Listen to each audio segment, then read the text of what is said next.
Ang akala ni Christy ay buo pa yung pamilya niya. Ayan, marami siyang pinagdaanan, tiniis. Para malagpasan niya yung lahat ng nangyari sa kanya. At ayun na nga, nakabalik siya. Pagkabalik niya, may asawa na pala si Jordan. At yun ay si Shaira. Pati yung anak nila ay nandun na din at kinilala na si Shaira bilang ina dahil ang akala nga ay patay na si Christy. Ayun, sobrang sakit kay Christy na mawala ng pamilya. Na yan yung inilaban niya para magkaroon ng lakas ng loob para makatakas at makabalik sa kanyang pamilya.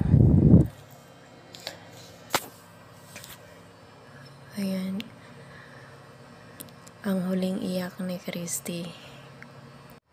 At tapos na daw siyang umiyak. Ayan, balak niyang kunin yung anak niya kay Shaira. Sana makuha niya yung anak niya. Masakit kay Christy na mawala ng pamilya. Kaya, ayan.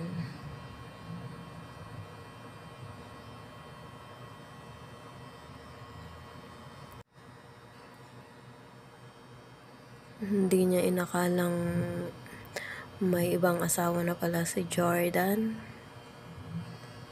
Ang akala niya may babalikan pa siya.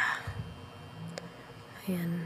At hindi papayag si Shaira na mapunta si Jordan kay Christy at makuha yung pinaghirapan din niya.